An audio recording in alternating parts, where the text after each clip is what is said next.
Okay, right. Should we, what I was going to say, while they're trying to join us, if we make a start, because it's almost 25 to now, and then I'll deal with that while Sarah makes a start on the event, okay? So thank you all for joining us today. You can turn your cameras on and your microphones if you want to, when you have a question and so on. Sorry, I'm just having to admit people while I'm talking because there's more people joining us. Right, just a little bit about Chwarae Teg. We're a gender equality charity and we want to have a fairer Wales where women achieve and prosper. Sorry, I just keep having to admit people while I'm speaking. And we focus on three sectors, women in the economy, women are represented, and women at risk. And we get involved in lots of different projects, one of which is this one, Not Just for Boys, leadership. We run the Women's Spire Awards, which Lottie helped us do this year, and lots and lots of different activities. And you can check all of that on our website, and I will post a link for you in a minute.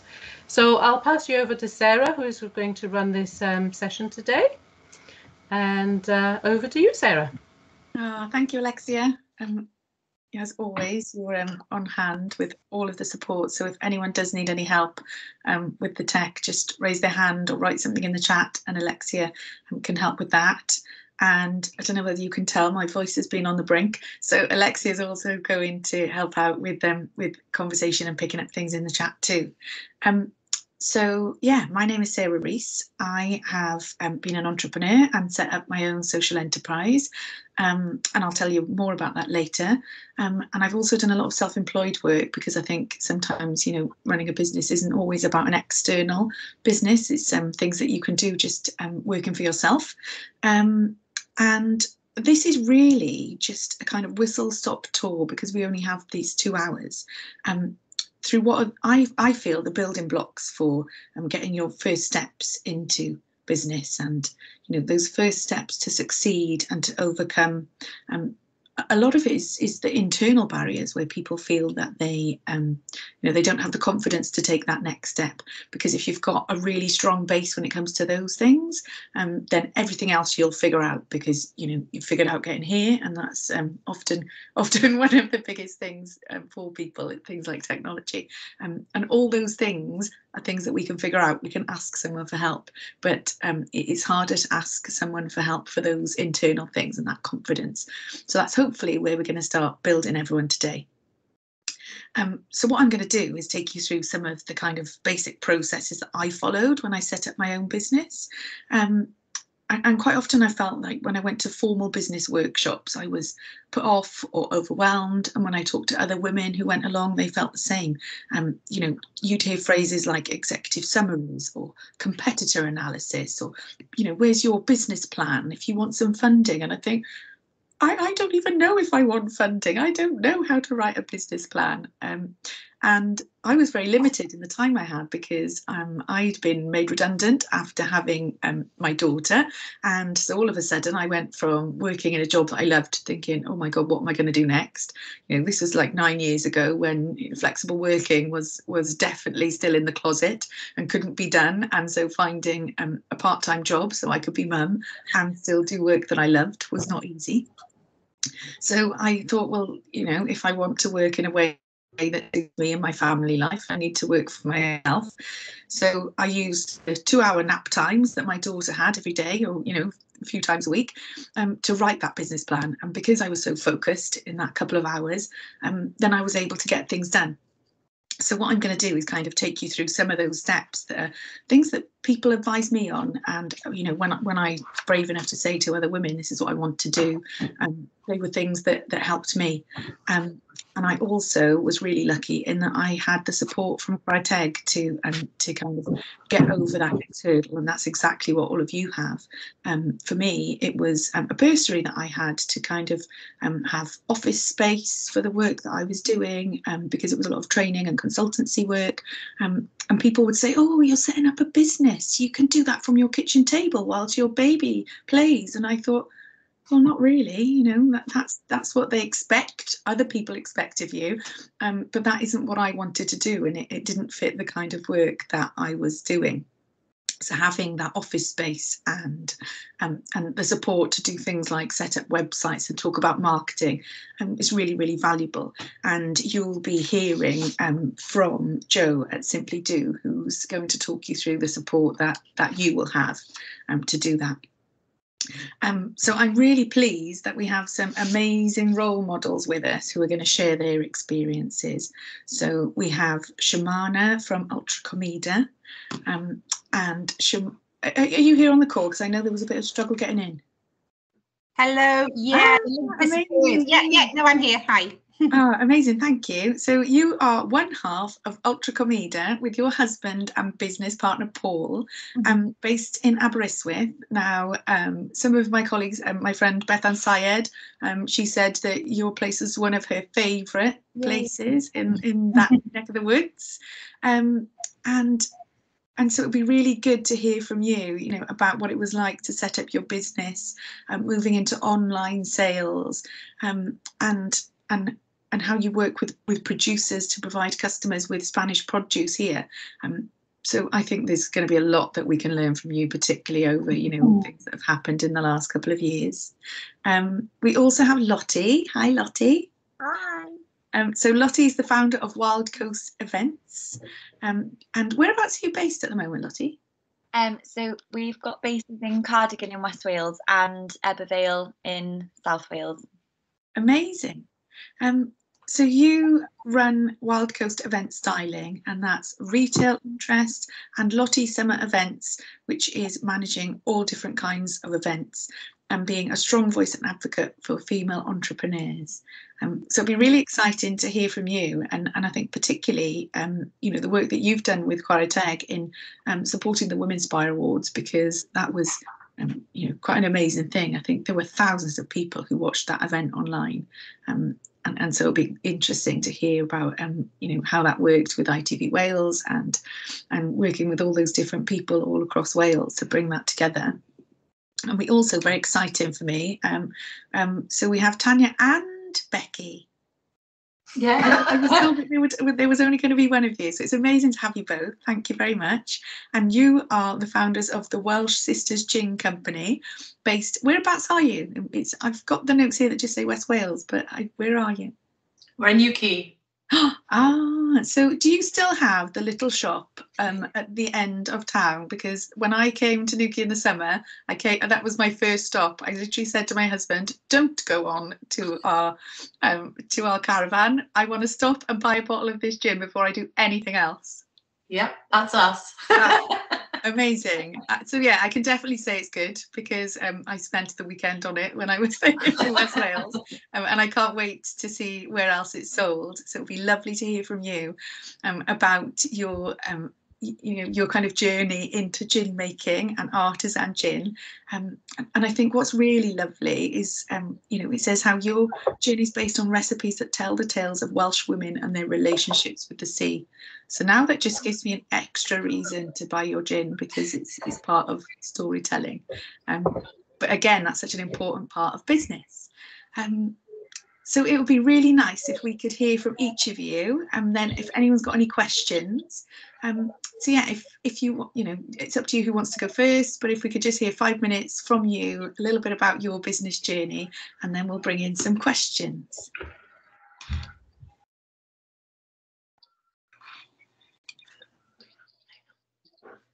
So who would like to go first?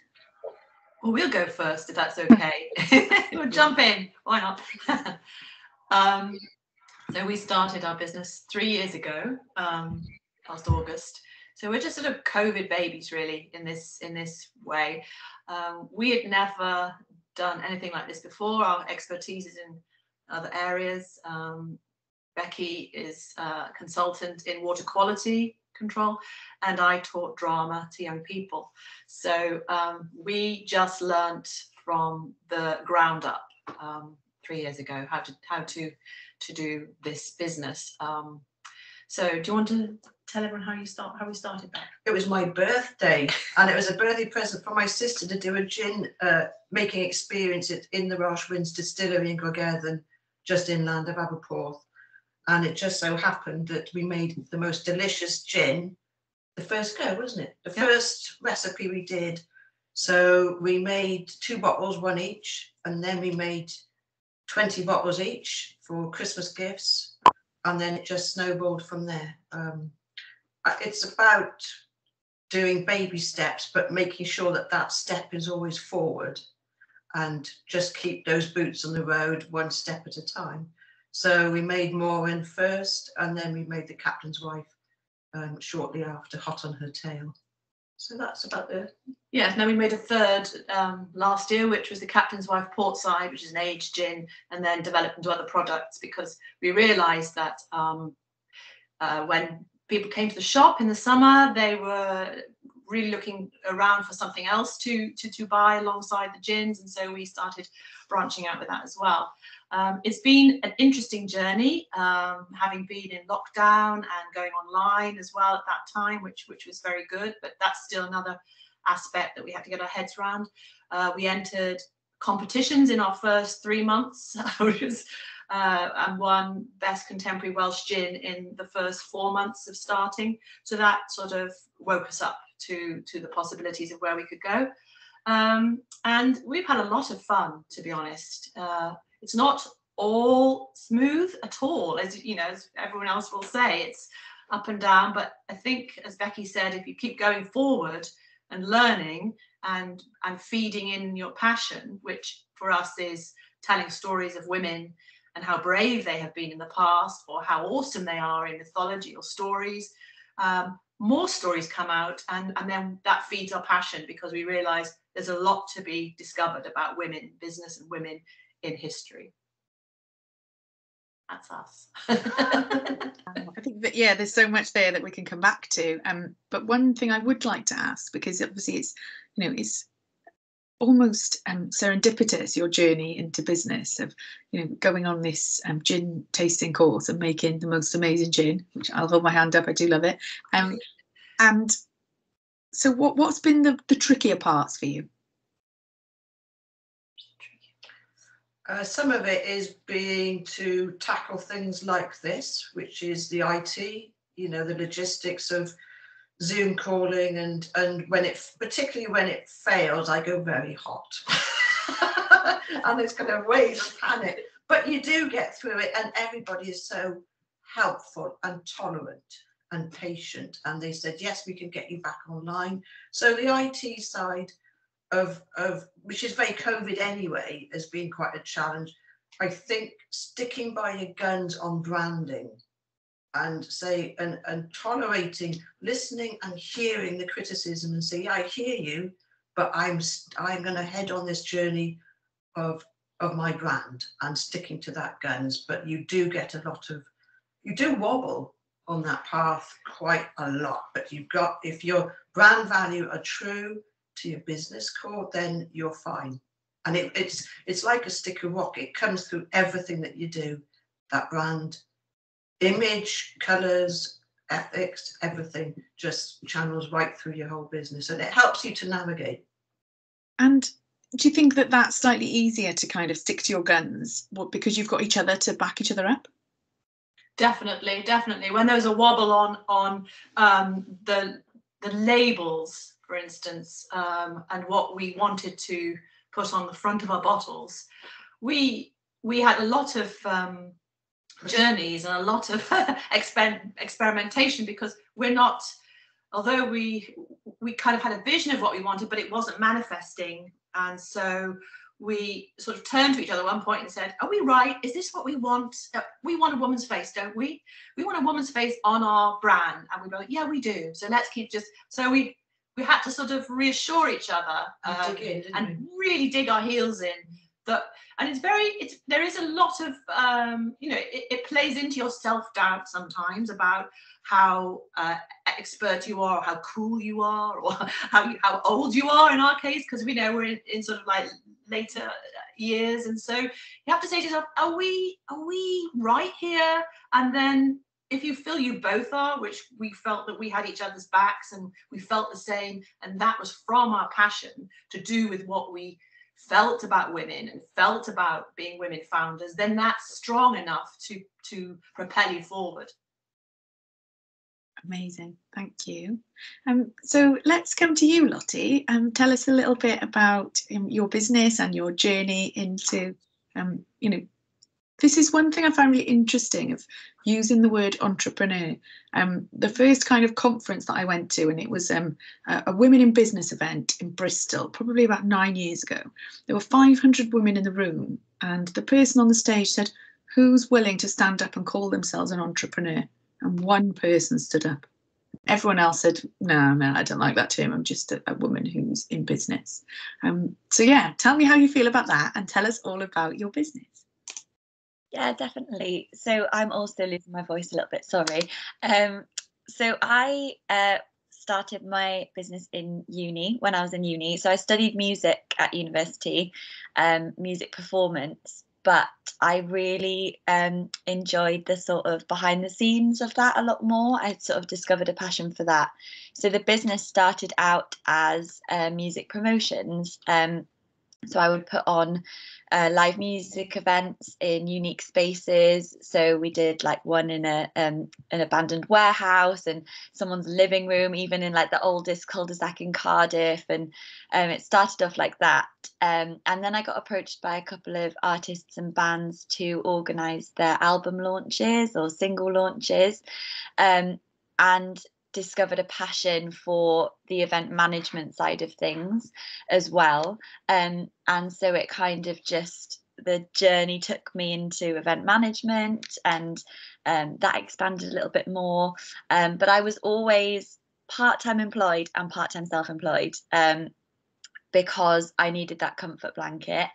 I was terrified that at the end of every month I wouldn't be able to pay my rent, and it was always a massive fear of mine. So I carried on like that for a long time.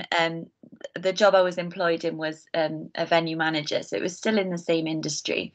But then when lockdown, when COVID hit, and I was furloughed, I was furloughed, but on a lot less money, and it sort of forced that to happen anyway. It kind of like just ripped the blanket from underneath me, and like I sort of realized this is okay, actually. You know, I don't really know how I'm going to pay my rent at the end of this month, but it's okay, I'll make it work. And so after that I thought, I'm going to do it. If I don't do it now, if I don't fully go self-employed and freelance now, I never will. So I did, and I got approached by my now business partner, who wanted to invest and who wanted to work with me. And we turned the business that was event management and balloons and balloon styling and things like that. We turned that into Wild Coast Event Styling. So that's how that came about. And I've carried on doing my event management on a freelance basis as well. But it was just really, I always said, oh, I'll be part-time employed until I'm making enough money with the freelance stuff or with my own business to leave. But I don't think that was ever going to happen, because I couldn't give 100% to the business because I was still, you know, part-time employed. So it was never ever going to reach that point.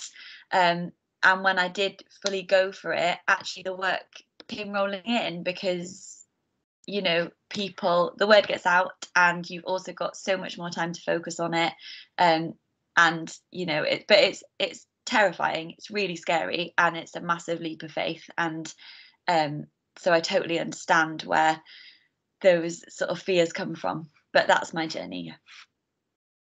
Thank you so much. I think you touched on something that will be at the back of everyone's mind who's joined this. I was exactly the same. You know, when I was setting up business, I'm married to an accountant. So in the back of my mind, it wasn't my own head. It was his saying, you've got to be careful. You've got to be sensible.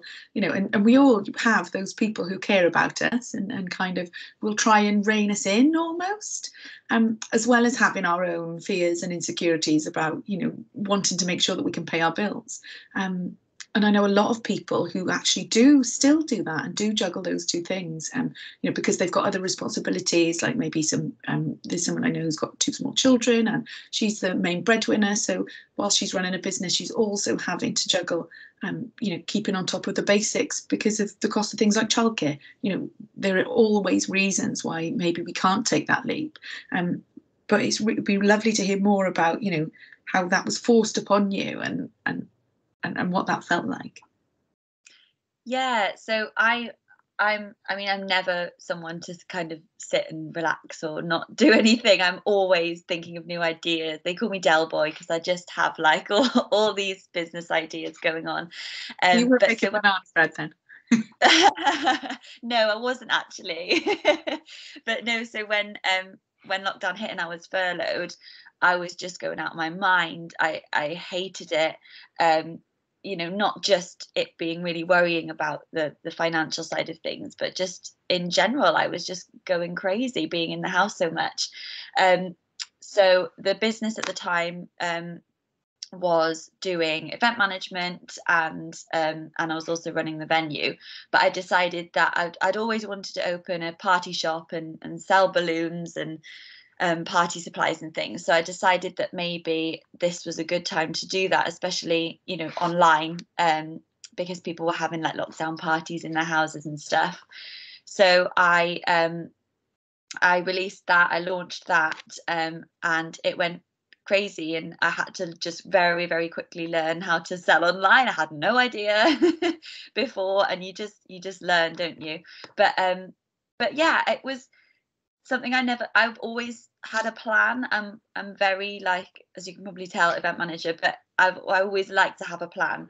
And I'd always said, I'm working at this venue, and then when I've got enough money or I've got enough business to go self-employed, I'll do that. And I had my like journey planned out. And then I think it's the same for a lot of us. When COVID hit, it just ripped it away from you. But where it could have gone, one of two ways. I could have completely freaked out and hated that, but it just taught me that you can plan to a certain extent, but things happen and you kind of have to go with the flow, but that can be a really positive thing.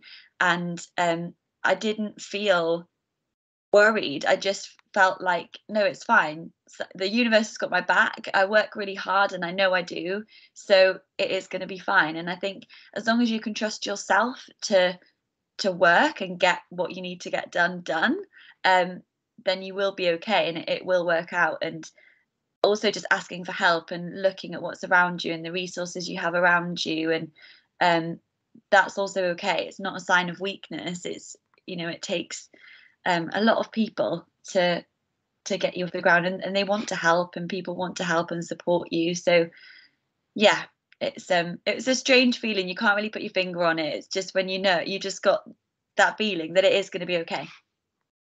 Yeah, definitely. And I think a lot of people are feeling that. I mean, I know that I talk to a lot of people that are trying to recruit staff at the moment, and they said people are just not applying for interviews. We're not getting, what we'd see before lockdown. And I think, this experience of the last couple of years has really taught people actually, I'm going to go for it because I want to do something that really means something to my life. We spend a lot of our time in work, so let's do something that, that fills our passion, really.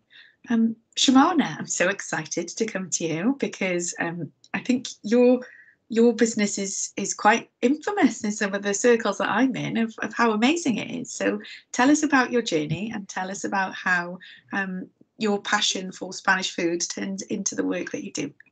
Okay, so we have been going a long time. So we started in 2001. And as you mentioned at the beginning, it's not just me, it's me and my husband.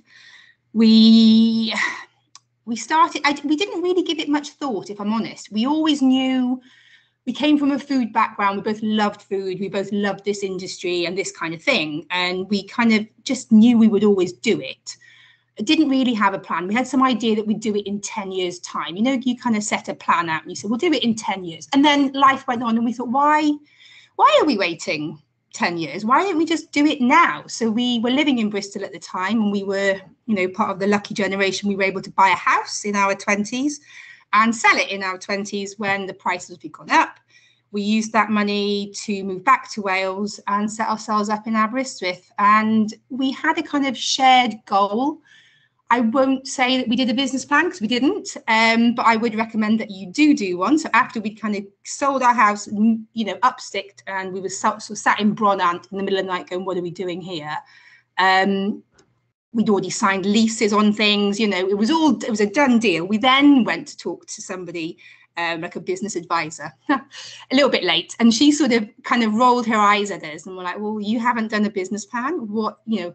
And so we sort of did the process of a business plan, and that was really useful to kind of, it was too late to change our minds. But it was a good process to go through that and to really, I think what you were saying about the gin earlier, kind of like sometimes you kind of have a wobble, and it's really good to have those because it makes you really delve into why am I doing this? And is this a good idea? Because I think a lot of business is done on instinct and passion, and that's how a good business for life business kind of balance should be. It should come from your heart and your passion. And obviously that doesn't really have facts and figures in it.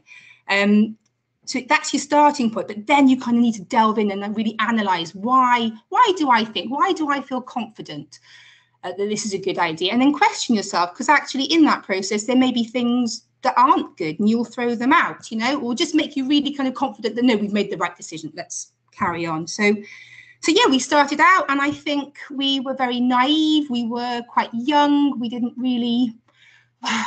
care too much. We didn't have a family. We didn't have a mortgage. Our approach was, what have we got to lose? And I think that's kind of what I would encourage people to think about is, you don't want to get to that point in your life and be one of those people who just says, what if I could have done this? What if I could have done that? Even if you do it and it fails, that process will tell you, okay, I tried that, it wasn't for me, and move on. And you haven't got that niggle at the back of your head. Oh, I could have done this. I should have done this. You do it because, and it's easy to say that. I know what you were saying earlier. If you've got a mortgage and you've got young kids and you've got, outgoings and people to care for, that's not always that easy a decision to make. But at some point in your life, you have got to, balance out, haven't you? You've got to resolve yourself with the world and be happy that you've taken the path that you wanted to take. And there's nothing sitting in the back of your mind, unresolved, niggling away, making you unhappy. So we started 2001. It went down very well, despite everyone telling us it wouldn't work. It has, because as we all know, here in the West, people are just lovely. We have some of the best customers in the world in West Wales, I would say. Very supportive, and from there we've kind of gone on. We opened a place in Narberth, we have opened a place in Cardiff, we've gone on to online and a bit of wholesale as well. So the business has evolved organically, I would say. I don't think we ever had, maybe we had a plan, like you mentioned, Lottie, you kind of have a plan, but that's not always where things go, is it? Sometimes just life throws things at you, and I think that's happened over the course of the 20 years several times over. Stuff has been thrown at us and we've had to kind of go in a different direction. Obviously, COVID came and it was like, what was that, an avalanche? It was horrific, wasn't it?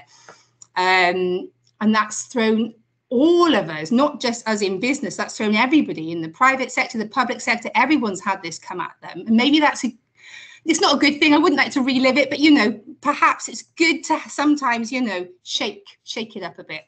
And that plan that you have in your head has constantly got to evolve. And I think you've got to be flexible. So it's balancing out being resolute and staying, true to your beliefs, as you were saying earlier, with the branding and your core ethics, and staying true to that, but also being flexible to adapt and feel the mood and roll with the punches. It's really interesting that we had a woman last week who was one of our role models and was similar to you in that she's been in business for over 20 years, and she said exactly the same things as you. It's about evolving, it's about being flexible, and that's where that longevity comes from, isn't it? Particularly with COVID. It'll be interesting as we go through to ask you a couple more questions about that. But right now, I wowould like to ask you what it felt like when people were telling you that they didn't think it was going to work. Right at the beginning, we were in our 20s, and we thought, you don't think anything's going to hit you, do you? So we just thought it would work. We didn't, you know, I'm from Narberth. I know, I don't know Ceredigion very well, but I know this kind of west part of Wales. I know that people like good food. They're stuck out in the middle of nowhere. It's really hard to get it. I mean, it's easier now, but 20 years ago, it really wasn't. You couldn't get chorizo in your local Lidl. There wasn't a local Lidl. I don't know. I think back then it made us more determined to do it. And maybe there was a bit of kind of Welsh pride in there as well, because the people telling us it wouldn't work were in England. So it was at the food fairs, in London. So people, quite in me. So I think there was a bit of us were like, well, we wanted to show, no, just because you're Welsh, just because Ceredigion back then was one of those counties that received funding from the EU because it's one of the poorest counties in Europe, so we're classified as deprived area. It doesn't mean you don't like nice things, doesn't, and a little bit of cheese it's not the same as splashing out on a yacht. So you can buy a nice bottle of gin, can't you? Or go to a nice night out, or come and buy a nice bottle of wine, even on a lowish income. You don't have to be a high flyer, And I think people in Wales love life. They love food. So we wanted to prove everybody wrong. And it's exactly that, isn't it? You're true to your beliefs, and because everybody nodding, because we've all got that bit of Welsh pride of, There are certain people. I remember once I worked ages on a website, and I knew what I was doing with tech. I knew how to do it. I'd contacted someone who builds, kind of websites with Squarespace, the platform I was using. I knew what I wanted to do with it because I knew it was something that I personally had been looking for, and so it was like it was a space to look for, upload, and look for part-time jobs. So I knew what I wanted, and then this person came along who was a business advisor, who hadn't been in business, had been working for a company for 25 years, and ripped it apart and spent the whole hour just saying, well, that's wrong, that doesn't work. And I was like, you've worked for the same employer for 25 years, although you had a business before that. And I was like, so what do you know about building websites for small businesses right now? And then and I explained to her why I was doing the things I was doing, and her attitude massively changed, because it's easy to be an expert and look at what someone's doing, but in your heart why you're doing it the way you're doing it, and sometimes you do just have to stick up for yourselves, don't you? Yeah. So it's great to have Joe along, and Joe is from Simply Do. I always have to give a special shout out to Lee at Simply Do, because he was one of the people who was there to support me when I was going through those nervous ups and downs in setting up and thinking, why am I doing this? What am I doing? And he was really helpful when I was working on a global project where I was lucky enough to go to Hong Kong, and I was the only Welsh person at a social enterprise forum in Hong Kong, and I was like 6 months pregnant, so highly emotional, and was like, what am I going to do? I've got to take something over there. I've got to explain, what we were doing in supporting other women to set up social enterprises, how that would work.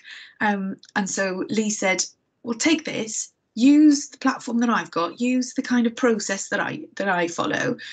You can use that in your programme, which we did, and we've now got women who are running social enterprises across Wales from that programme, partly based on Lee's work. And that's exactly what Joe's here to show you today is, what's led on from that is this online platform that supports you in those early stages of setting up and getting past that. I've got an idea, but how do I get it off paper into reality? So Joe, over to you. Thanks. Thanks, I really appreciate it. Thanks for the warm welcome as well. I was just certainly on your anecdote. I shared that with Lee because I hadn't heard that story, and again I know he's the CEO, but I've got a lot of affection for Lee as well. I don't tell him to his face, but I have, and we all do in the team. And I shared that with him, and I'm just looking at the Slack message now, and he just I said about what you'd shared, and he said, "Oh, just no words, just really humbled and really proud of her." And I think that sort of response from Lee is typical of Lee, but it's also, I think it's in keeping with this particular meeting and certainly the work that we're working on together as well, which is it's about being really open and about being really vulnerable. And I think that helps other people do the same. I think when it comes to getting started, you know, that classic anecdote there around somebody, you know, taking you through the business plan and ripping it to shreds and all the rest of it. Actually, what I've heard here is much more synonymous with what Sarah talked about with Simply Do's origins, which is it was back of a fag packet, bit of a concept, something on paper. Let's just get started. Let's, you know, strip out all the bullshit and let's try and get something off the ground. And actually, obviously, Sarah's got some amazing sort of stories that build into that. Listening to all your stories feels really, really authentic and really just like people just getting on with stuff rather than getting bogged down in jargon and all the rest of it. And actually, what we did then as an organisation is we took the getting started sort of principle, and that was shared through, you know, education. That's what our roots were, very much around helping young people get started, but using a safe digital space, because that's where they would potentially, that's where they live, that's where they operate. And what we found is actually that need to just get started and have access to open idea communities isn't something just for young people, isn't just something for people who are thinking of starting businesses. Actually, the NHS has got amazing people in their organisation. They've got innovative ideas that can help power us through post-pandemic, power us into all, you know, the future that healthcare has.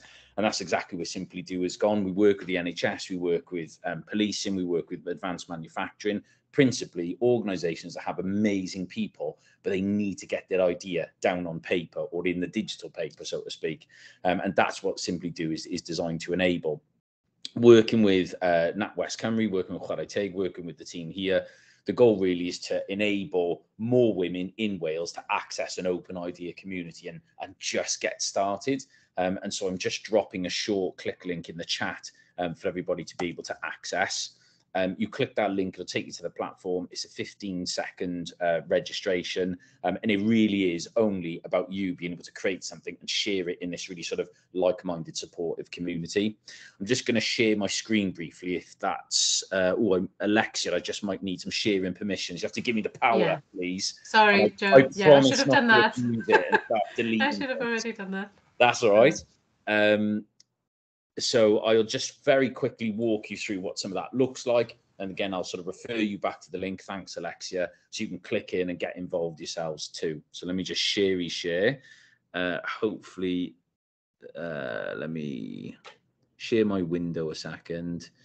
And can you see that okay, guys? I can't see you, but hopefully you can see a login screen. Is that correct? Yeah, super. Okay. Yeah. So principally, again, this is the login screen. Hopefully the link that I've dropped in chat will take you here. It's really about, again, all the just fantastic people here. And obviously the people who are thinking, you might only have a hunch of an idea. You might not have a business. You think, oh, I'm going to run and do this. It's just a bit of a nub of something. This is the place to get started. And you can take that first step here. You just pop an email address in, follow the simple registration process, and off you go. You'll land at the what we would call a challenge page here. So it's got a really short sort of challenge descriptor, so the sorts of things you might want to think about. It's very much encouraging you to think about your existing skills, particularly a lot of the people who are arriving in this call today. You already bring a lot to the table, so it's not necessarily about having to go and reinvent the wheel or drafting lots of outside support, using what you've got to get started. Some really sort of nice, if you like, social proof from Adele Stewart, who's involved in a version of this that we ran previously, and this is very much the opportunity to scale that activity. And then the sorts of things we'll encourage you to do, not just today, but over a sustained period of time.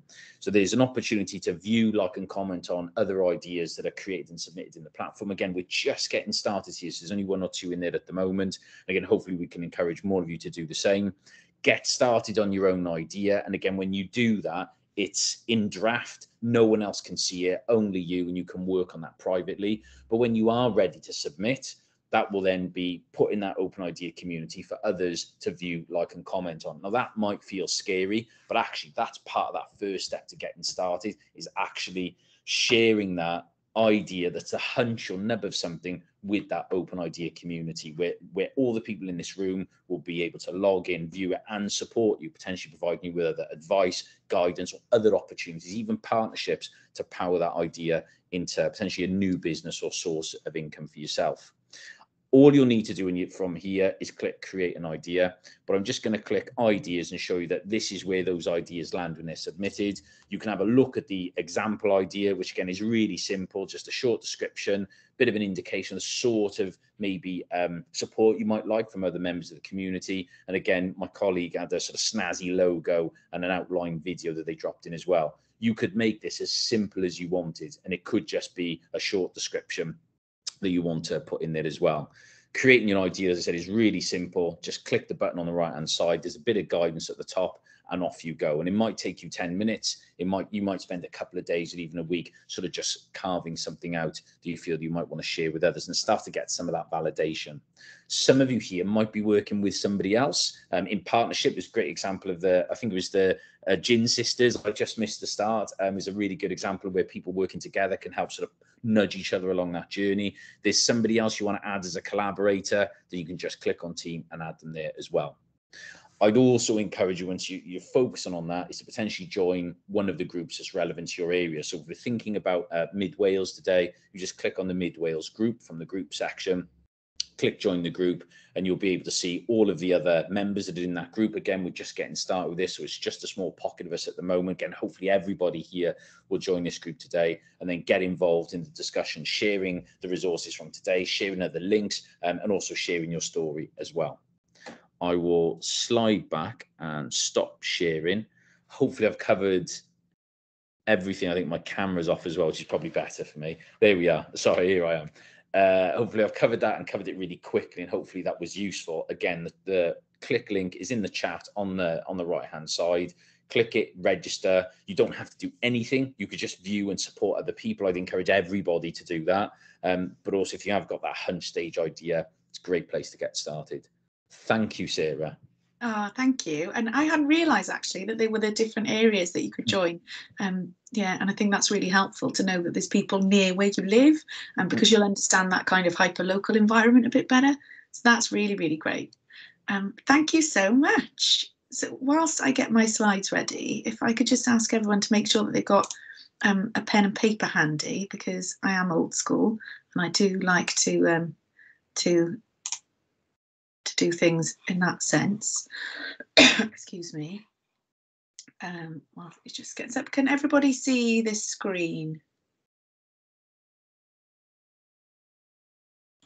Yes, we can, Sarah. Amazing, thank you. Right, I'm just going to get my slides playing. Okay. So, yeah, thank you to Simply Do and to Chwarae Teg and NatWest for bringing us together to look at this. And I've said a little bit about me, but I did want to go through a little more, just to give you a bit more of a background of where I came into business. So basically, it was 2013. I was a new mum. I was struggling with, sleepless nights and breastfeeding, and I had the rug pulled from under me because I was made redundant from a job that I really, really loved.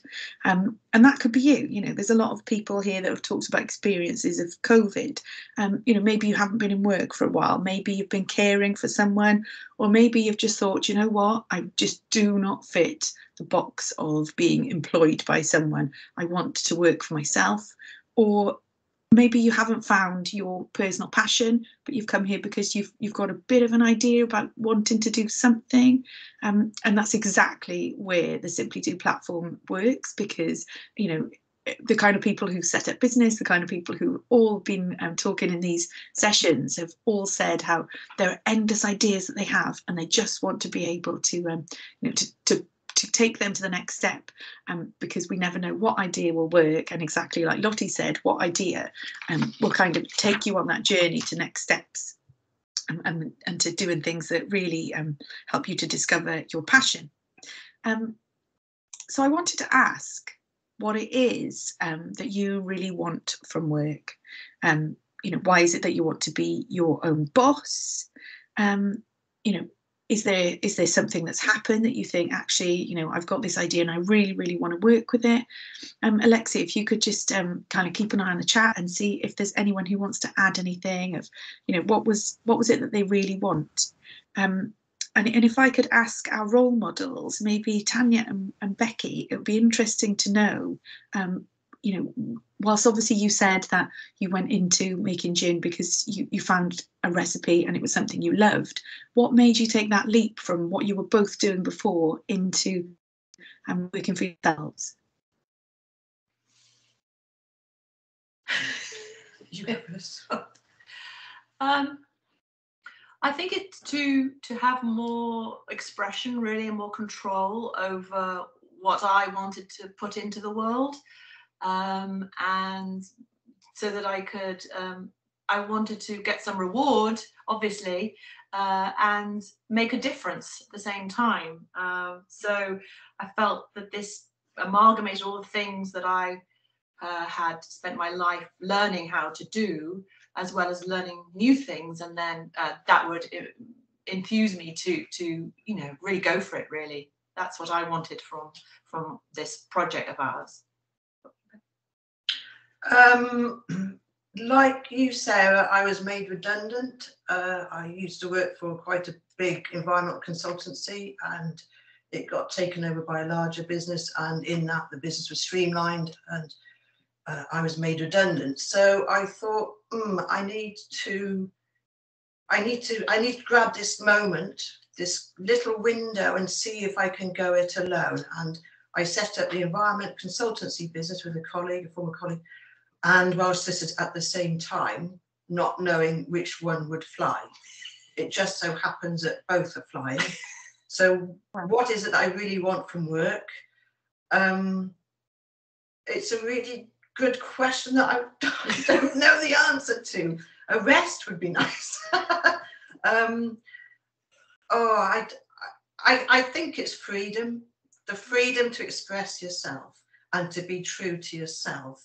And if you and having that ability to say, this is what I believe is right, and I will do it this way because I believe that it's right. Whether it's in the environment and to be able to speak your mind and say your mind, which you can't do if you're employed by somebody else. Yeah, it's a lot about living your values, isn't it? And knowing that what you're doing is true to who you feel inside, and that comes back, I think, to what you were saying, Shumana. I'm slightly shocked when you said you set up in 2001, and then all of a sudden I realised that was 20 years ago, because to me it's still it feels about 10 years ago. So tell me what it was like 20 years ago when you were young. What was that thing that you thought, actually, we are going to put all this profit that we've made in our house into a business? Tell us what it was like to kind of think, what was that shove to think, yeah, we're going to do it? So when I listen to other people's stories where if you're in a solid job and you've got security and you've got something else already there that you actually enjoy and you're doing, to give that up seems like a really huge step. Whereas where we were at that point in our life, although we bought this house, which kind of feels now like a really major thing to do, back then everybody was just buying a house in their 20s. We were two of the last of my friends to buy a house. We kind of held off. So it didn't really feel like we were giving up much. I think we were just very ready. We were very ready to just do it. Neither of us are... We love working. We like being busy. Neither of us are great at working, being told what to do. And there was a very strong awareness. We had a very strong self-awareness, each of us, that we knew that we would need to be in control in some way of our destiny, I think. So it didn't feel like a big thing then. I think if I was now doing it, would be, I'm not sure I would feel quite so flippant about it. But at the time, it just felt like the right thing. Yeah. So but then a lot of these decisions, it's all about gut feeling, isn't it? And knowing that, I think what everyone's saying is, and I know it felt the same for me, it's that, you knew you didn't fit into a particular box and you knew you wanted to do something that mattered to you. There is research that I wanted to go through that's quite interesting. And it was research that asked women why they particularly wanted to go into business, because I think it can be very different, women's reasons for setting up on their own. For a lot of people, it's becoming their own boss. It's the potential to grow their income, to follow a passion. I think quite a lot of women, they want to do work that is realising a passion. Flexibility, that was definitely one for me, and increased family time. I think why I must have unconsciously put these three on this slide together is, when I was made redundant, I knew I wanted to keep doing the work that I was doing. I wanted flexibility because I had a new baby, and I knew that wasn't out there, so I had to create it for myself. And much like you were saying previously, sometimes you're just in this place in time where you think, actually, I have to do this now because this is my opportunity, so I've just got to go for it. And quite often, there are lots of, when you talk about this publicly, there's lots of barriers, and people say, oh, there's barriers for women in business, there's barriers of this, there's barriers to that. And a lot of what I'm going to focus on today is internal things.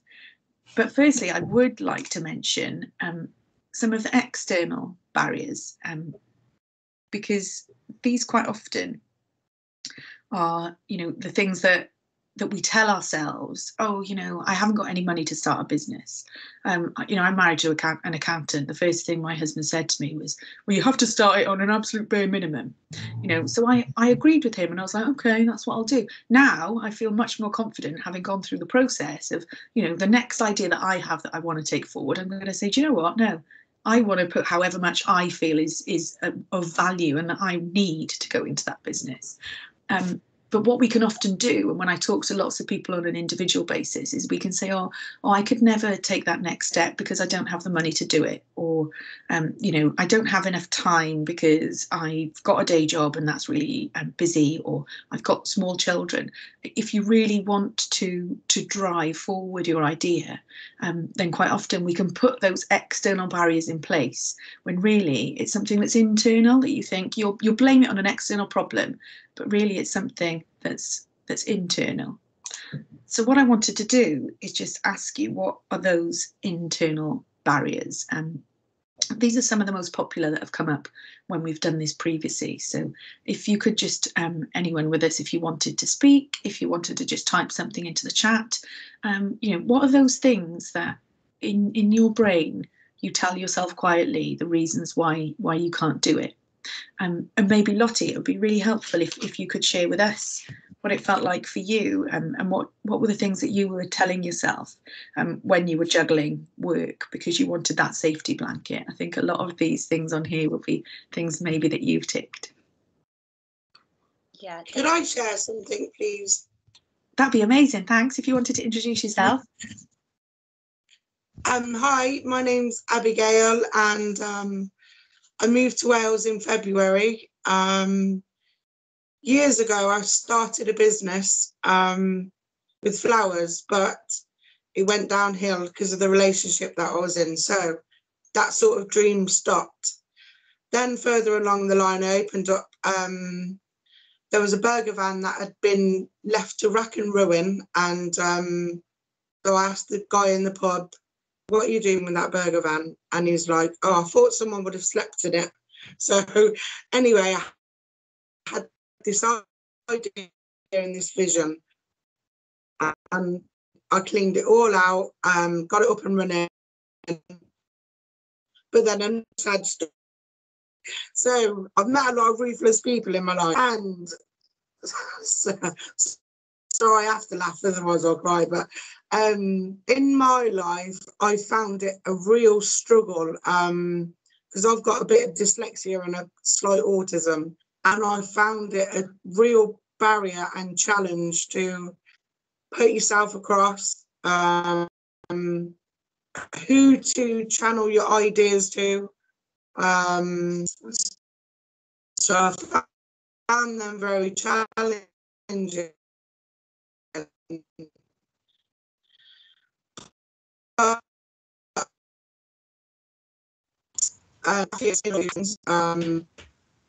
You know what? I've moved to Wales. I love this place, and I thought, do you know what? I'm going to try again. So I've been beavering away for months. I set up an online website called bloomingwonderful.com. I'm terrible at all this internet marketing stuff because I just don't have the focus. but I have ideas and I have visions. So anyway, with help from GoDaddy, I have a website up and running called bloomingwonderful.com. Then we did a little market stall in Brecon, which was okay. And then I thought, well, what else can we do? So I said to my husband, what about a pop-up? And we contacted the council, Pembrokeshire Council, and I don't know if you've heard of Business in Focus. It helps businesses sort of get back on their feet. And so now we've opened up this shop in Riverside in Haverfordwest, but I'm still it's not open like today, and there's still a lot of things to do. I've got a few disabilities. It's been a challenge.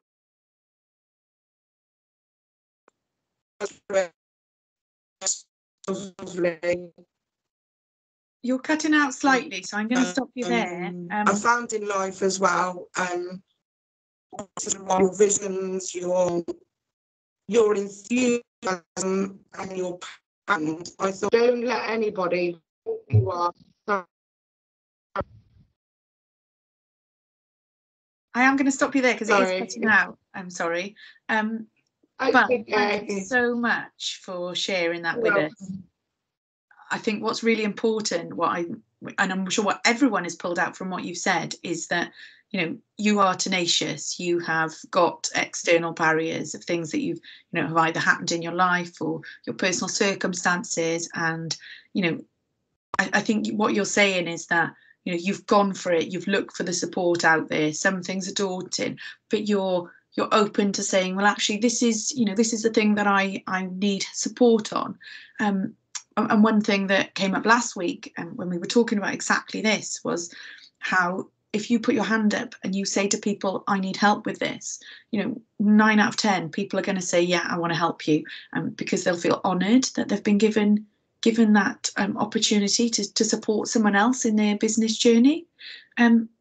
So thank you so much, and I think we'll all have a look at your website as well, and if you make sure that you add it to the platform, because I'm sure that there'll be people in this Simply Do community who'll be able to you know, have a look and, you know, point you in the right direction of support on certain bits that you say that you need help with. So just coming back to Lottie, if you could tell me what was the kind of things that you were saying to yourself when you were still juggling your part-time job and you were telling yourself that you needed that safety blanket? Yeah, so a lot of them are listed on the slide, definitely. But I think the two biggest things were time and money. I think I would constantly just say, you know, oh, I'll focus on this when I've got a bit more time, or when I've made a certain amount of money, or when I've got a certain amount of bookings come in for my other business, then I'll leave. And that time just it never comes. And in the end, I think I told myself I needed to have a certain amount of money to start out. But actually, in the end, when I decided to go for it, it was in the middle of COVID, and I had £500 to start it with, and that was it. And I think if I'd have ever I would have never put that in my plan and said, oh, that's plenty, that's you know, enough. I'd have never thought that, but actually in the end it was. And it's just about trusting yourself, because I was, whatever I do, whatever job I was in, I work so hard and I give 110% all the time. It's within me. That's just what I do. And I thought, if I were to give this much time and effort and dedication to something that's my own, surely that's got to work. It's got to grow.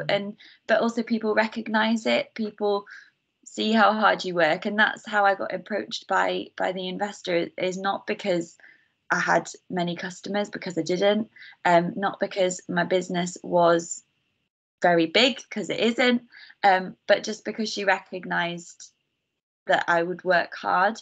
So I think it's just about trusting yourself and knowing that whatever needs to get done, you'll do it no matter what. And yeah, but another massive thing that I still sort of experience now is because of my age.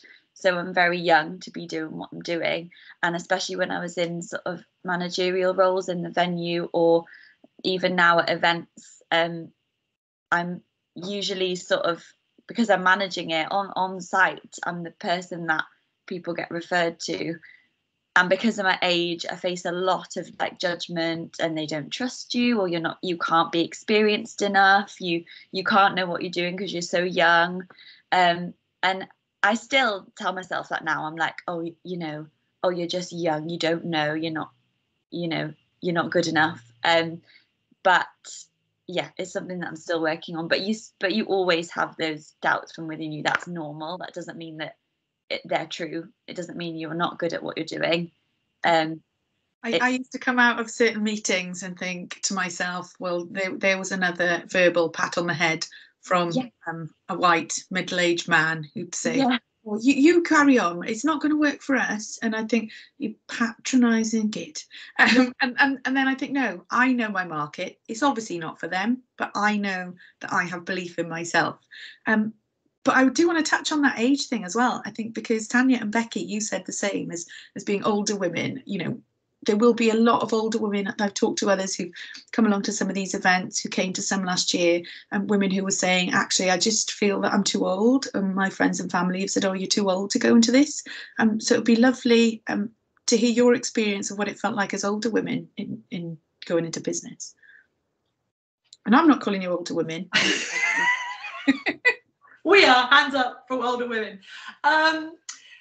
Well, to be truthful, I didn't think about it personally. I just thought, this is what I want to do, and basically to hell with it, and I think there's a certain, I think the age thing can play on your mind, whatever age you are. So it's almost better just park it, really, because you're learning all the way through your life from dot. So it actually doesn't matter. I don't know what you think, Beck. I think I'm 17, so I don't know what you're talking about. Basically, that's the truth, isn't it? I'm 17, so it doesn't matter. Amazing. Experienced 17-year-old. Wizened on the inside. Yeah. It's like me thinking that 2001 was just 10 years ago, Age and time is nothing, is it? Unless we, like this, make it a barrier for ourselves. Alexia, is there anything that's come up in the chat around any people who've said, is there anything that they feel that they put in barriers? Nothing yet, Sarah. No, Okay. I think Abby's typing something. I'll interrupt and let you know. But cool, thank you. Yeah, Abby says she's 50 now and age shouldn't put you off. I'm 13 side. Well done, Abby. Amazing, Abby. Yeah, that's exactly it, isn't it? I mean, it shouldn't put us off because it is just a number. So I wanted to come onto this about, and it's exactly, I think we've got an amazing group of people here today about practicing positive self-talk.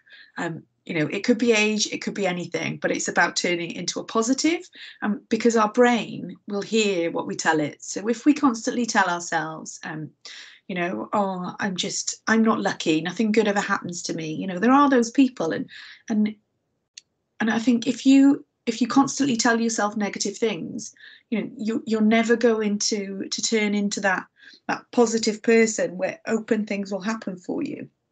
For example, I found it really hard to get up in the morning recently, and I was saying, oh, it's the dark and it's the lateness, and I need one of those special lamps that help you wake up in the morning, because at 6 o'clock I don't feel ready to get out of bed, it's too dark. My husband, he is really good at practicing this positive self-talk, and he just said, well, every time that my alarm goes off at 6, I think to myself, yes, it's the start of a new day, and I jump out of bed. And I just thought, oh my goodness, there's me. I'm constantly thinking it's too dark, it's too cold. So no wonder I'm finding it difficult to even get out of bed in the morning. And so it is just about telling ourselves these little things that will turn it around to a positive. quite often, and I know that all of our entrepreneurs will say this, that sometimes you can have those dips in your confidence and think to yourself, oh, I can't do this. But really what we need to be doing is every day telling ourselves, I can do this. I am strong. I do know what I'm talking about. And it can be really, really simple. Like one of the things that I do is I have little post-it notes that are stuck to the front of my laptop, or a little note that I'll shove in the side of the mirror where I do my makeup, that just say these things. I am great. I am strong. I do know what I'm talking about. And just tiny things can actually turn your inner voice and that little inner kind of chimp that talks at you into a positive. And I say chimp, it's not because I'm going mad, it's because there's a really great book that talks about this kind of inner voice called The Chimp Paradox. And if you come across it, do have a read of it, because it really helps you to kind of build your confidence in your inner self and learn to kind of, build good practices that will support you in building your confidence. So it's about thinking, what is it that you, what is it that you put in? Because you'll kind of constantly, your brain will tell you, those things that you're saying to yourself will come out in your daily life. So rather than if you do something wrong, like when I was building my website, it took me a couple of days, but I wouldn't sit there and say, oh God, I haven't got a clue about this, I don't know what I'm doing. I'll just be like, oh, that's a mistake. Let's cancel it. Let's go back a step. Let's do it again. And I think it's really easy to see that in other people. I remember saying last week, there was someone that was someone I knew worked with. And they said, I don't know how to support this person that I work with, because, they're constantly saying to themselves, oh, nothing good ever happens to me. I've never got any good luck. And then they mentioned a couple of weeks later, oh, that person's a steward on a run that we're doing. And I knew instantly who the person was. Never met them, never seen their face before, but I knew who it was because their shoulders were relaxed and down, and they weren't standing up tall, and their head was looking down and their eyes were looking at the floor. And I just thought, unless you open yourself, and I was right, it was that person. And I just thought, well, no wonder, good things aren't happening for that person, because they don't have that positive inner voice. And it is as simple as if you sit up tall, or you stand up tall before you go into a business meeting, or with lots of things being online now, there was a simple trick that someone taught me, whereas if you, when you're in this waiting room before you come into a meeting like this, if you just count backwards from 5 down to 1, then that panic part of your brain will all of a sudden shut off, because all it can do is focus on the counting, and then you've built that confidence back into yourself. And I think this can quite happen a lot to people who are going into business, because you've got to constantly pick yourself up. So if you put yourself in this kind of positive side of, it's okay to make a mistake. Yes, some of these things I'm doing them hard, but I'm just going to keep going, because like Lottie was saying, I know that I can work hard. I know that I'm enough. Haven't quite figured it all out, like our lovely lady running Blooming Wonderful. I didn't catch your name, I'm sorry. But you are great, you are good at it, and things will work out. So I wanted to just look at what are our strengths and what are our weaknesses, and how we turn some of those weaknesses into understanding what we know our hurdles are, and how to figure out how to overcome those strengths or those weaknesses even, and put plans in place. And this is something where I would ask you to think about it as if you as if you would be talking to a friend. Be that good friend to yourself, and be open and honest, and think, what are the good things about me? And just make a simple column of one side your strengths, one side your weaknesses, and be really honest with yourself on what those things are. For me, I know that everyone says to me, oh, you're really kind, and you nurture other people, and that's great. it's not so great when you're running a business and you're employing people, because it turned into something that would create a problem for me. So what I was doing, because, you know, my positives of being kind and nurturing, when I was recruiting, I wouldn't recruit the best person for the role. I'd recruit the person who said that they'd never been given a chance, and, you know, they had all the skills, but they didn't have the experience. And that turned into something that was really difficult for running my business, because, you know, I lived true to my values, and so I worked part-time, I worked flexibly. And because of those things, I didn't have the 24/7 ability to really nurture and support those people that I've employed. So it didn't go well for them, it didn't go well for me, it didn't go well for my business. And looking back, what I should have been doing is saying, well, I'll find another way that I can nurture those people if I can. But right now, at the point I am in my business, I need someone who can just come in and pick things up really easily. I'm not in the right space to do that. And so it's really good to look at those strengths and weaknesses, because what we can do is overcome potential problems that we might have. So I don't know whether anyone wanted to share anything of their strengths or their weaknesses. You know, I mean, Lottie, you've been really honest and said that, you know, you always felt that you needed that safety blanket. For me, it was that I needed, you know, a weakness for me in kind of business was I needed stability. And so it was really difficult when I was relying on grandparents for childcare and for them to say, oh, actually, we can't do today because we've got something on. And I'd be like, oh my God, that's really difficult. I've booked in clients. I don't want to let them down. You know, and it can be really hard to juggle those things. So I had to think, oh, I'm going to have to put my kids in childcare, because although it was really great to have grandparents to support with that, they don't bring the stability that I need. And so that was really difficult for me personally. And then what we can do is put in place things that can really help us as we take those steps into setting up business. Is there anything that any of our entrepreneurs would like to share about any of these things that I've said?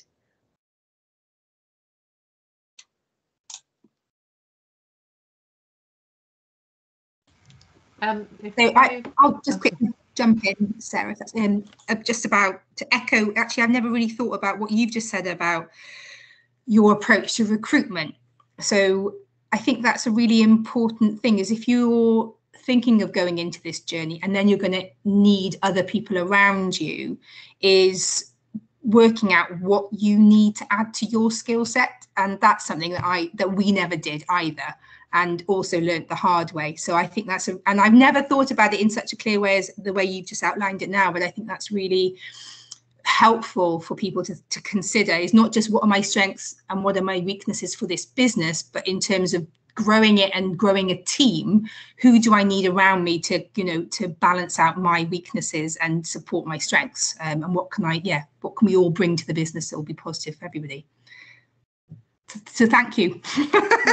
No, thank you. It's great to kind of to hear that, and you know, and it's also thinking about you know, exactly like you were saying, of, you know, there are certain things you need to bring in, of, you know, if you don't have a particular skill, have you got the time and capacity to learn that skill from scratch, or will it be more beneficial for you to bring someone else in to support you on that particular element? Yeah, no, totally. I think you always, I mean, that's the one downside of going into business by yourself, is you're so confident of what you're doing, and you're doing it because you've got a passion, you love it, and you kind of control it all. But actually, you need to recognise where you're not so good, and recognise that other people have got those skills and will do it better than you, and that's okay. Yeah, and quicker. You know, it is sometimes and quicker, yeah. And yeah, I mean, I knew that I'd given myself 2 days. At the end of those 2 days, there were bits on my website I hadn't done, and it was quite pivotal to the work that I was doing. So I found a guy who was really good at that, and he supported me. You know, it was 250 quid. That was quite a lot of money when I only got £1,000 redundancy money. And so what he did the really tricky parts of how to set up, uploading things to this platform. But at the same time, he sat with me and showed me how to do it, showed me how to edit it, showed me how to upload it myself. And so it wasn't just paying someone to do something for the business, it was paying him to train me so that I could then continue to do it myself. And it's thinking about what's the value that you're getting out of the things that you spend money on. I think it's one thing that comes across quite often, and I don't know whether any of you have got this experience of, particularly when it comes to marketing and branding, we all want the pretty things. We all want that glossy thing that kind of gives you the bit of joy that you can show off and say, you don't need them so much nowadays. It sounds a bit old fashioned, doesn't it? Like business cards and flyers, but people want something tangible. You can spend lots and lots of money on logos. So I don't know if any of you got experiences on how you've managed things like that.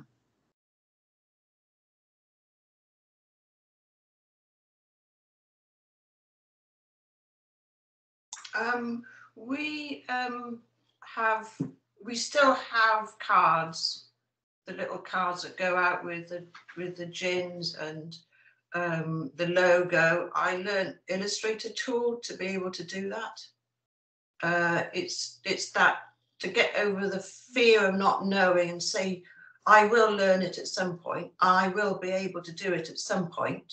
It might take me quite a long time to do it, but once I've learned that skill, then I can do it for other things. So that's what we did as a business, is to look about where that gap is and whether we could learn it ourselves or whether we needed someone else to do it. Where we wanted to get some help in and bring that in is on the bookkeeping, because that is very painful for both of us. So we have a bookkeeper and she's amazing, and we just have to do what she tells us to do. And it's all taken care of, because it used to take me days and days and days to reconcile things, and she does it. So we've invested in that side, and we have learned skills where we have to, where we don't want to invest, and it's about learning what you want to do and what you don't want to do, and pay for that piece that you don't want to do.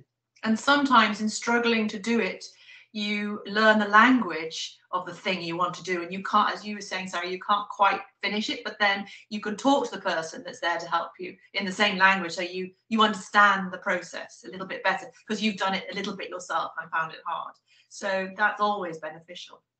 Definitely. Thank you so much. I think there was so much there that kind of fits into this next slide of, what do you want more of, what do you want less of? I was lucky in the sense of I didn't have to buy in finance. I was married to it.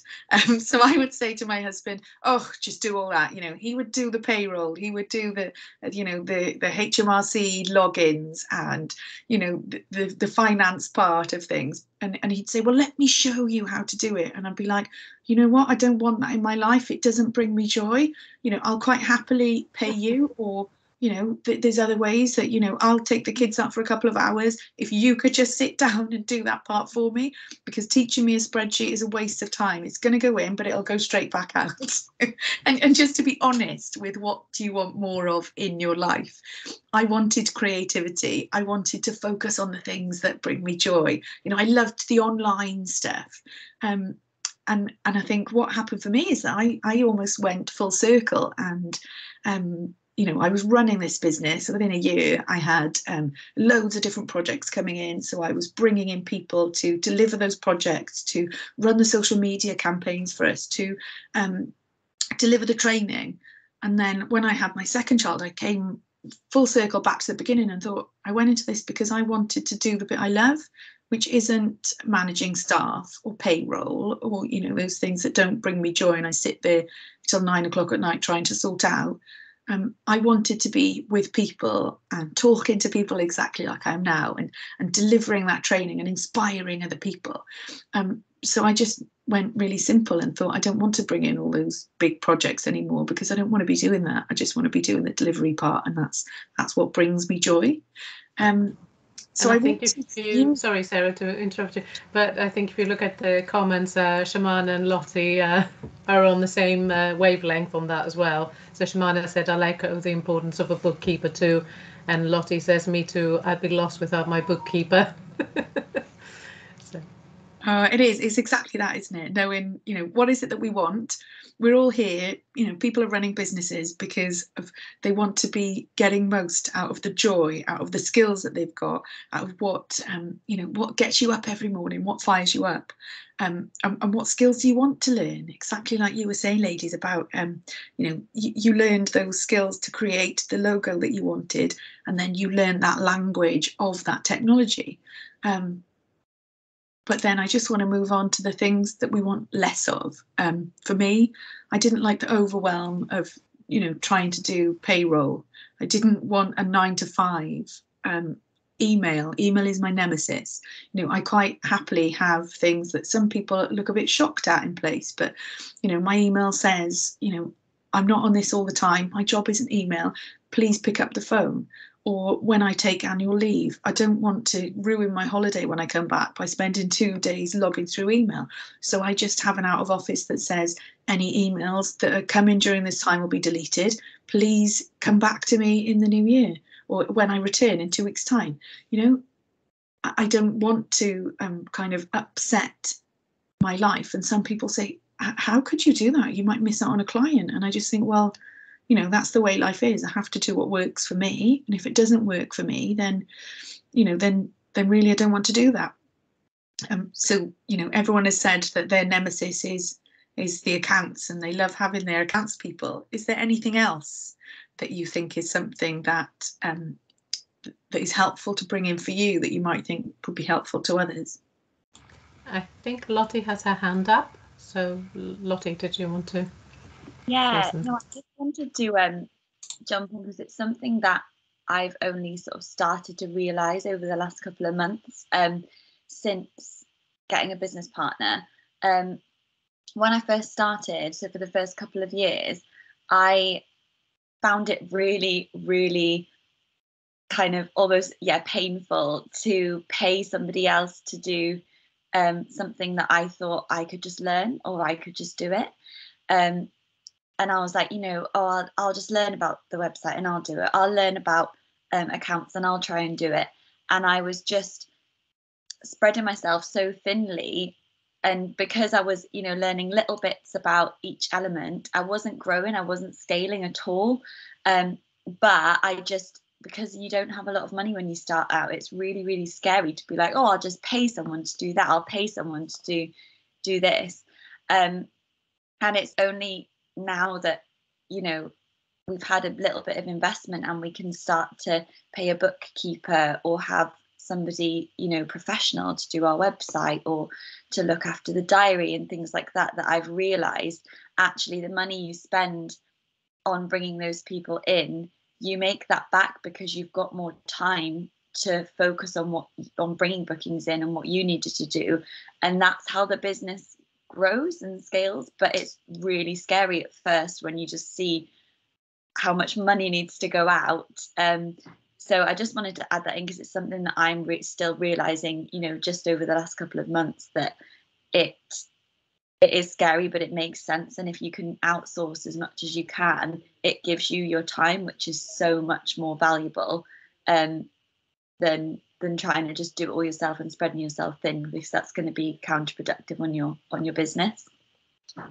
Thank you so much. And I think that's, not all of us have, the ability to have that, that money that you need to invest. So what's really, really helpful and great for us here is that we have the Simply Do platform, and it isn't just about, kind of bouncing off ideas.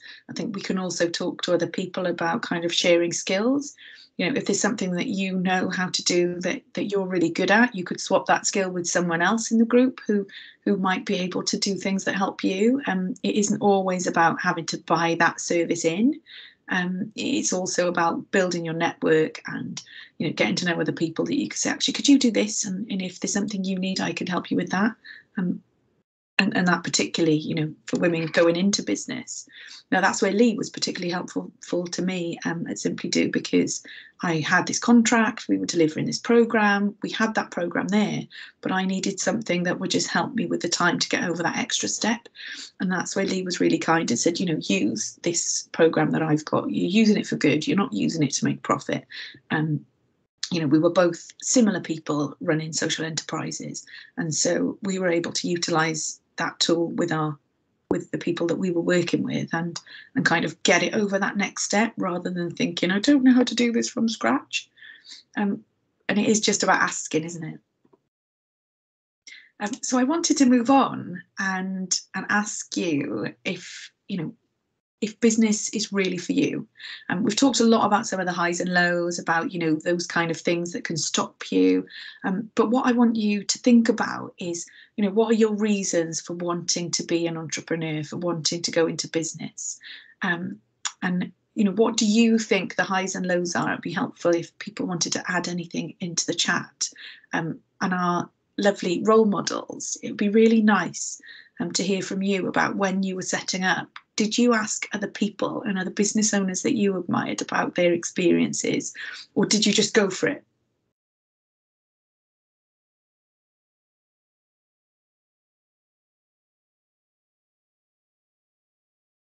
Yeah, we just went for it. But then Paul, so my husband Paul, his background, his parents had run hotels, so he'd come from a background of where they kind of done that, you know, he lived that sort of life. But my background was very different. And I think had I not met Paul, I probably would have been more hesitant to have jumped in, with no business background at all, with no background of self-employment in the family or anyone that I knew. Nobody was self-employed really. That would have felt quite daunting. But yeah, we were kind of lucky because Paul had that already, that experience there on his doorstep. But I think as the years have gone on, and you start, it's what you were just saying about networking, it is really important to sort of share your stories with other people in the same industry or even different, because we all live the same sort of volatile kind of hand-to-mouth existence at the beginning. And you get strength from talking to other people, and particularly through COVID, you know, as an industry, the restaurant industry, we talk to each other a lot more, I think, over COVID, because normally this industry works, as Lottie will know, because you kind of do the similar sort of thing. We kind of work very isolated because you're just working. It's you know, it's eyes down and get on with it. And COVID kind of left us with no customer base, so we had nothing but to talk to each other. And it was quite helpful because you find out, oh, they're doing it like that, I'm going to copy that. Or you can share ideas, and also where you have a downtime where you're feeling really low and realize, oh, actually, that's just how it is sometimes when you're self-employed, and it's okay because you'll get over it. So yeah, reaching out is a very good idea. It'd be really good actually to hear a little more about what it was like for you because of the industry that you're in. You know, what was it like with the lockdown and how you gained that support from others? So we found it very hard as a business, and then personally it was difficult as well. We've got 4 children and one of them's very young, so it was hard. And I don't think maybe we could have dealt with it better. I don't know. You'll never know. How could we have dealt with COVID better? I don't know. We all look back and have that question, don't we? Yeah, probably. So it was really hard, but I did find solace because I'm a talker. I like people. I like connecting with people. What I love about my business is not just the product, but it's the connection with people. And that was just stripped away, and it was devastating. So what was lovely over COVID, the only good thing I think, was kind of reaching out to colleagues in the industry and having these kind of quite open heart-to-heart conversations where normally you just wouldn't have done that. And that was a sense, sort of a place of solace really. And I think I got strength. I think we all gave each other strength as well, because you're like, well, it's not just us. We're all going through this same psychological cycle.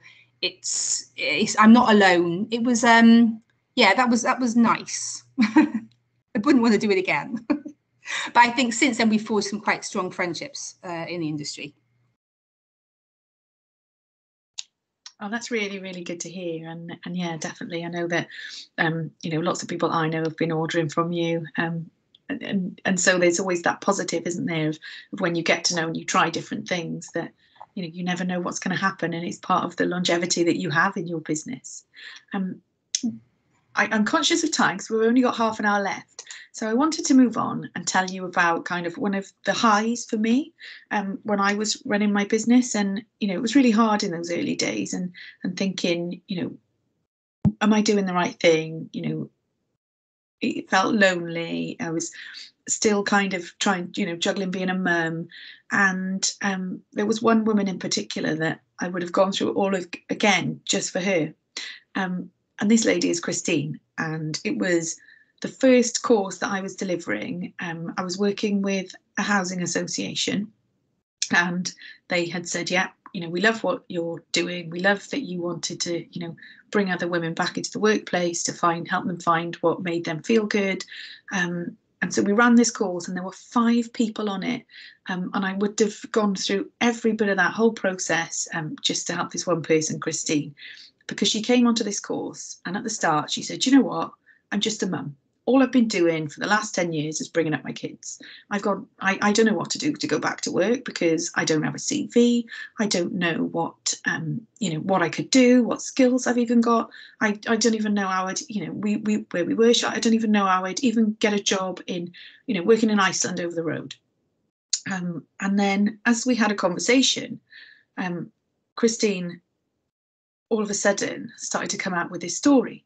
And then a couple of years later, that story turned into her being a Women's Spire finalist, because instead of what she told herself of being just a mum, and what she'd actually been doing for that last decade was she'd founded and had been running for 10 years a group called Tearing the Hair Out, which was a support group for families of drug users. And she'd founded that group and been running it for over 10 years and supporting lots of parents who had no one else to help them. And we couldn't believe it, you know, the other people in the group, the people in the housing association, and why she then went on and was a finalist for this award, because, you know, all the time she'd been telling herself, I have nothing to give, I have nothing that I'm worth. When she'd been doing so much, she just hadn't looked back and thought, you know, because these skills weren't shiny skills that you'd, you know, put on Instagram or things that you put on a CV for a particular job, she hadn't recognised the value in what she'd been doing. And she's now doing amazing stuff. Her story was shared on ITV, you know, and all of that came from that one sentence of, I'm just a mum.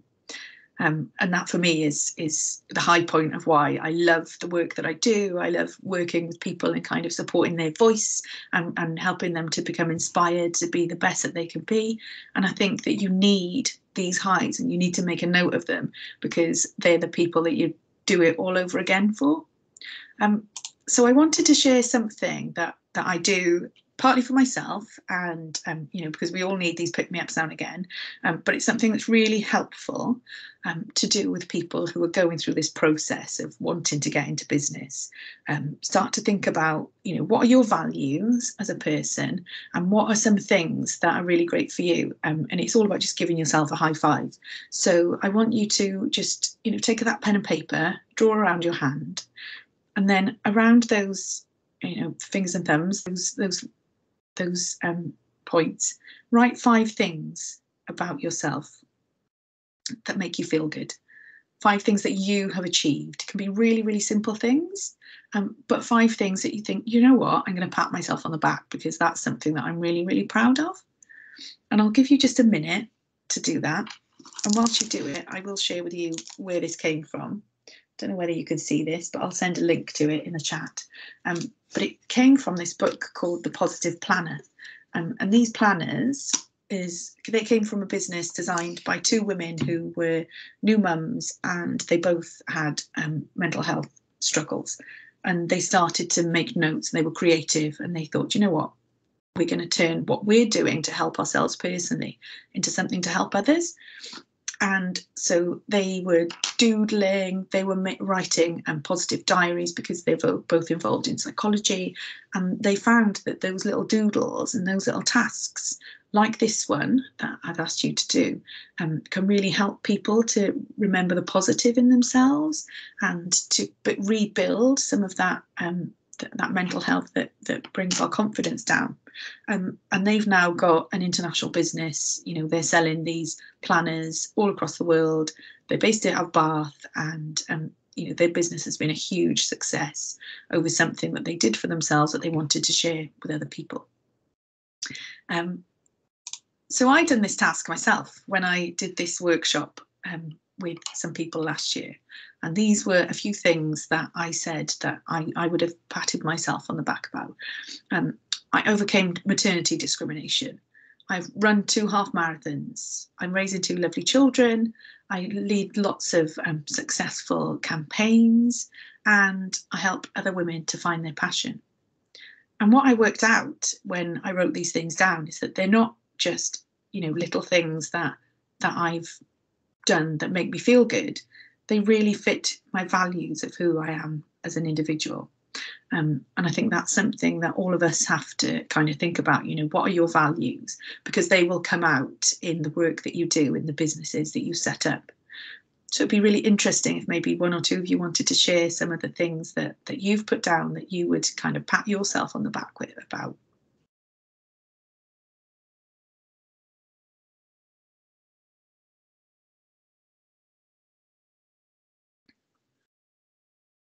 It's always an awkward moment on these things. Yeah, there's nothing on the chat. Yeah. Sorry, it's a very hard task. It is, and it's something that, you know, you can. It's nice to do by yourself over a cup of coffee, and then come back to it and think about it. You know, so we won't. We don't have to go into it because there's quite a few things I haven't shared yet that I want to keep going with.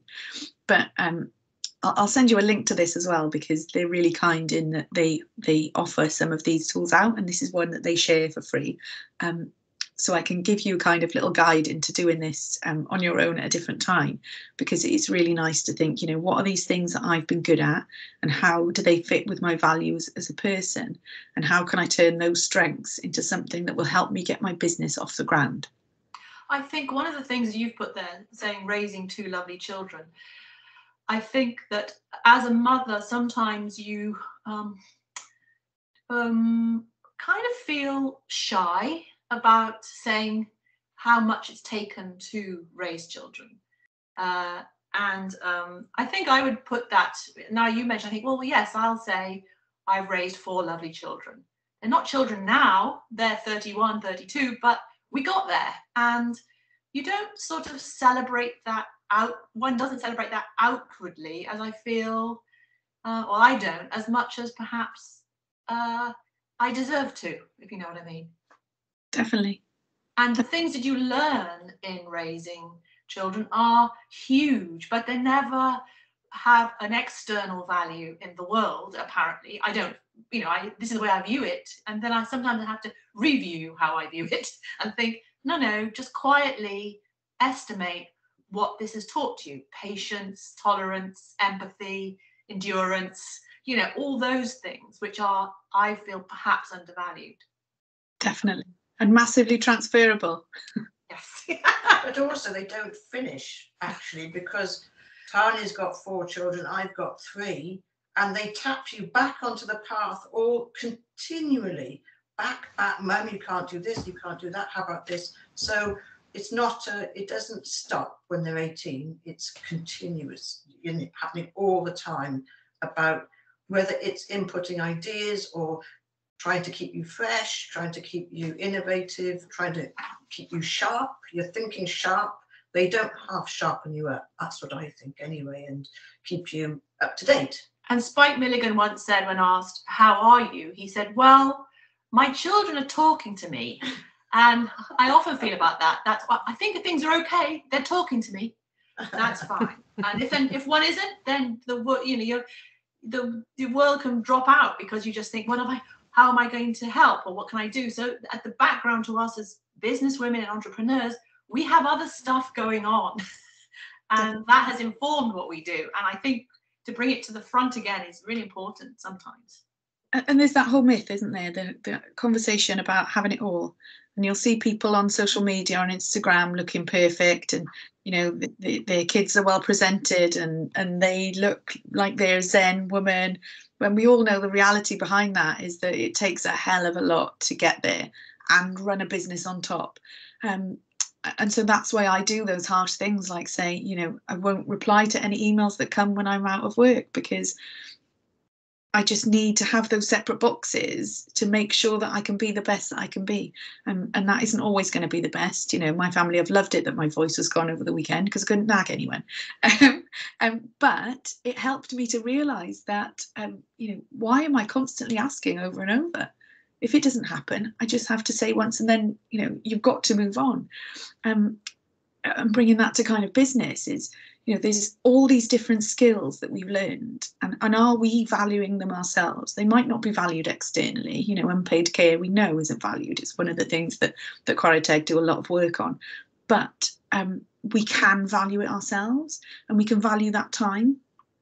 And it's great that you can say, actually, I would like to, you know, get someone to support me with my finances in a business, because I want to make sure that the extra couple of hours is time when I can sit and, for me, you know, give my kids a cuddle in bed, because that's what's more important to me, and that's what's going to get me up in the next day to think I am driven to work again and work hard. Because of time, I wanted to just, and I know it's quite late, which some people might find this interesting, that we come to this part on your business ideas quite late in the session. But like I said, this session is all about kind of the building blocks and building that confidence and that support in yourself and with others. And the business idea, that's where we've got the Simply Do platform, and we've got these networks that we're building to kind of get to that. And for me, it's all about simple ideas done well. And there'll be lots of business ideas. Do jump in, Alexia, if people wanted to put in, you know, or any of our you know, business mentors, if you wanted to mention any ideas that you've had. But in the meantime, I wanted to talk through a couple of people who are kind of role models to me, because it's something that we've already got plenty of, but they've done it particularly well, and that's why they've been successful. So the first person there is Rachel Flanagan. I don't know whether you've heard of the cleaning company Mrs. Bucket, but Rachel set up this company when she was 18 from a tenner that she borrowed from her mum, where she bought a mop and bucket, and decided that, you know, she didn't want to go out and get a job and work for anyone else. She wanted to work for herself. That was cleaning, but it led her on to £1 million business from a tenner and a mop and bucket. And you know, this business is now a franchise that people can buy into, and it's all across Wales and the West, delivering top-notch cleaning. Lots of people can clean. Rachel took it to that extra level because of the drive and the passion that she had. The next person there you might have seen on telly this week, because he was on the BBC talking about an experience that he'd had in his business. But Peter lives near to me, and he runs Stall Coffee.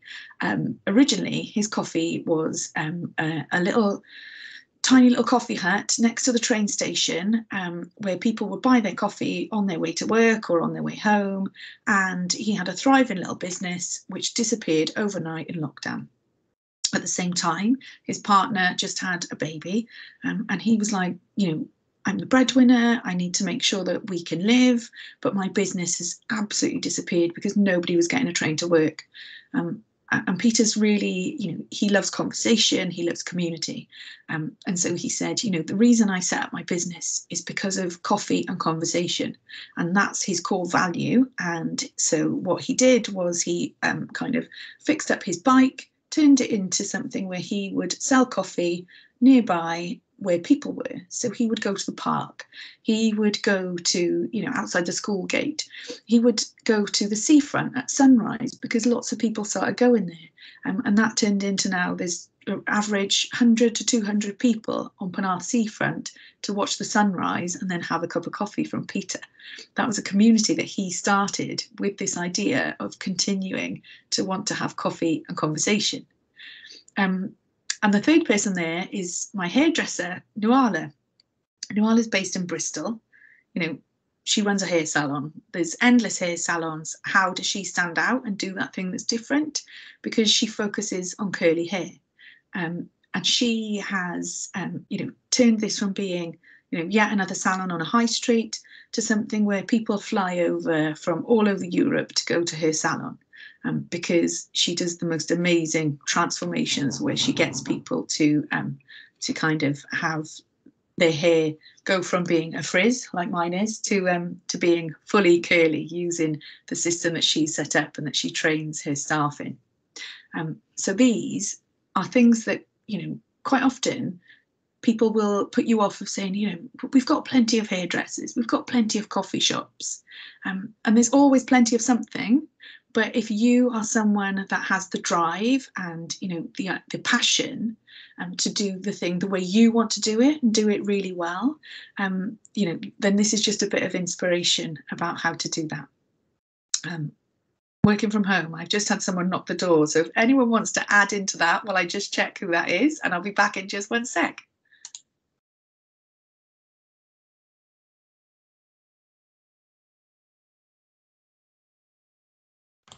Anyone? Oh, she's back. Thank you. Sorry about that. It's the joys of working from home. People interrupt you in the middle of your work. So how does it feel for any of our role models? Because I know particularly, you're all in businesses where we've got lots of different brands of gin. We've got lots of people that do events. We've got lots of restaurants. How does it feel for you that your idea, you have the gut feeling that you knew you had something different that you could offer?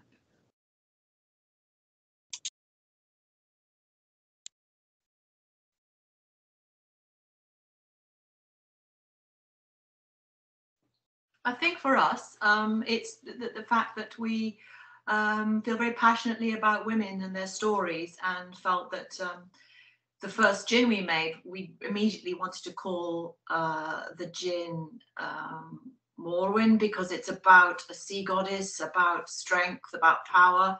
And so it's a feeling that this is a vehicle for transmission of telling stories about the history of women, which are neglected. And I think for us, it can go deep and wide on that as well, in many different ways, and feel like we're just beginning on our journey.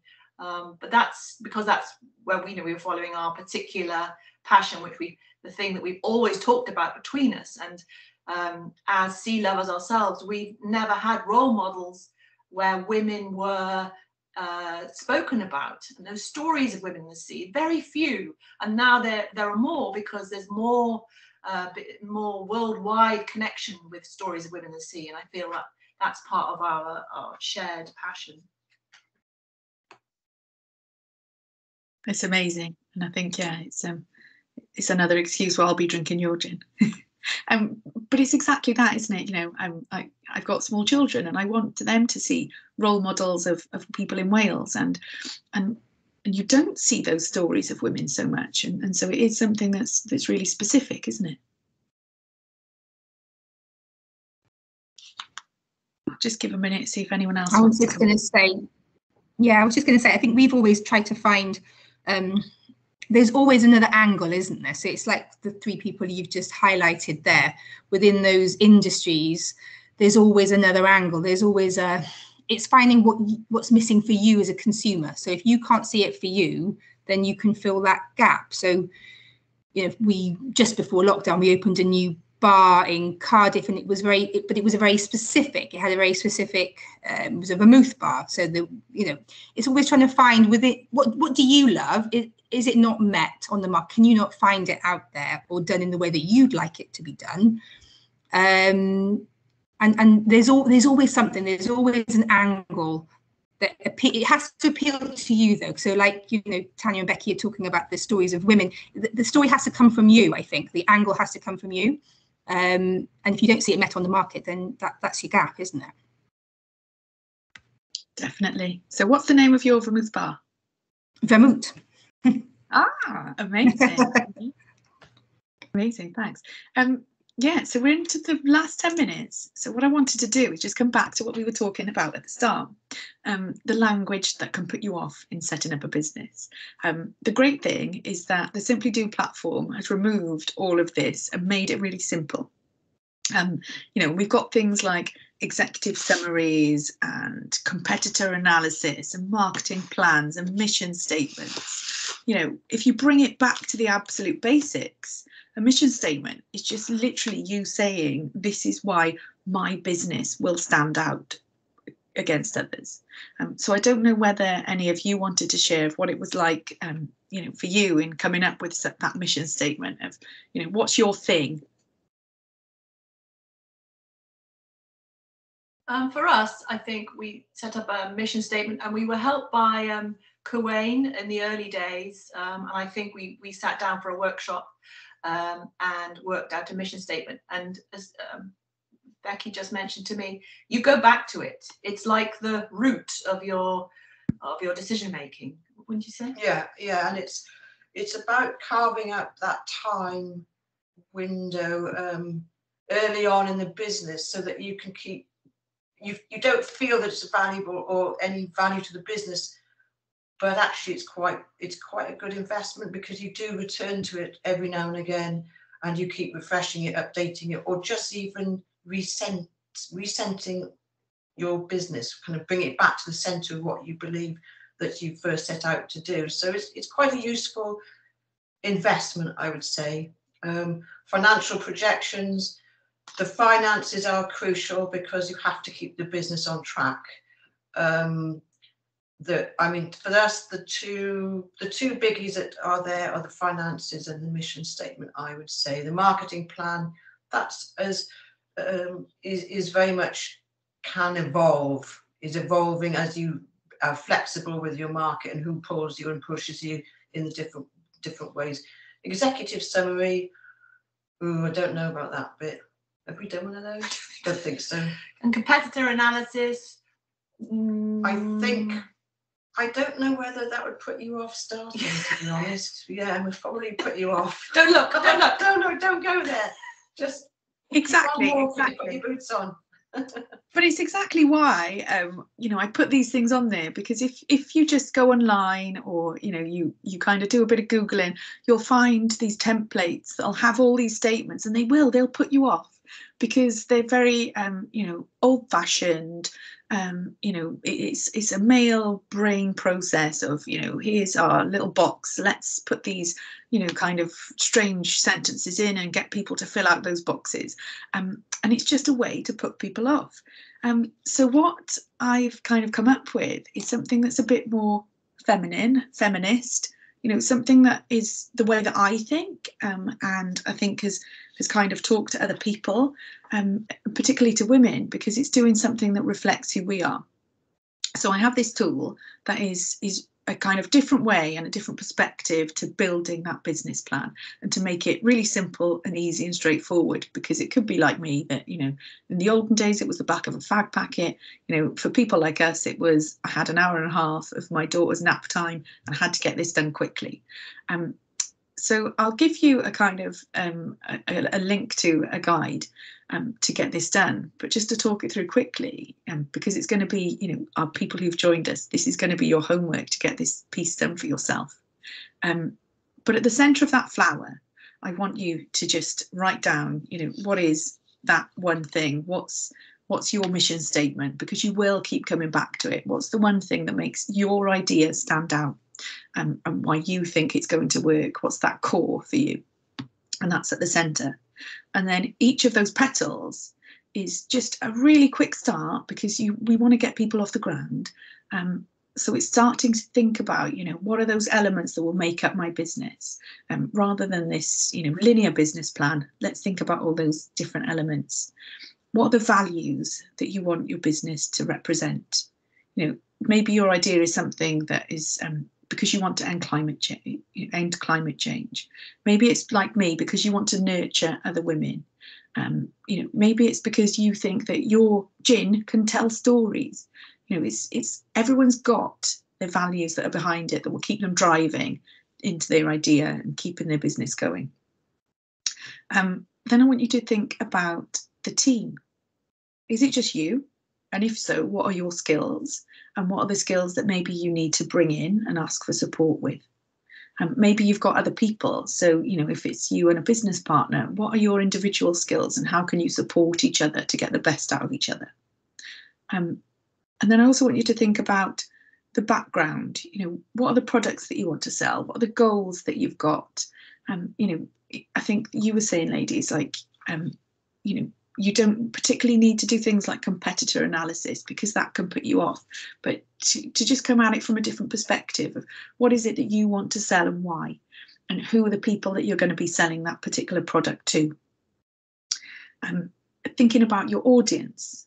You know, we've talked about who you're selling it to, how are you going to sell it, what's the ways that we'll talk to them, you know, if you can't see or you've found a gap in the market because you don't see the thing that you want, you know, what would sell that to you? Talk to your friends over a coffee or talk to some of the people on the Simply Do platform and kind of say, you know, does this product talk to you? Would it work? How could I sell it to you? What would make, you know, you buy it or you notice it? Pardon me. And timelines. I think it's really good, and I don't know whether that's the way that everyone works, but it helps me if I kind of give myself, you know, some timelines of this is what I want to achieve by when. Because when you first start out, and like Lottie was saying, it's quite easy to go down rabbit holes of, you know, I'm going to learn how to do this, and then I'm going to learn how to do that. And then I've spread myself so thinly that I haven't actually achieved anything because I've been trying to do a little bit of everything and juggling too many balls. So if you do put down, you know, what are the things I want to achieve in the next 3 months? How am I going to do them? Do I need to get someone to help with the finances? Can I learn quickly how to do this? And so then I can, you know, talk about a website if I need it. Or looking at social media, you know, do I need to use social media? Will it help my business? If not, who's someone I can talk to kind of get me through that language and those early steps? So this is something that I will send you. That is a quick guide in how to turn that kind of business plan into a really quick way to kick you off the ground. And that just leaves us with a few minutes to ask any questions and to thank our wonderful role models. So I'll take these slides away so that I can see you all.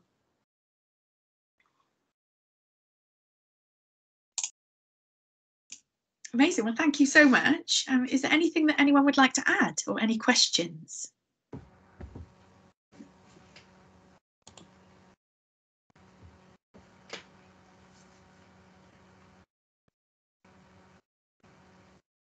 Okay. We've got a thank you.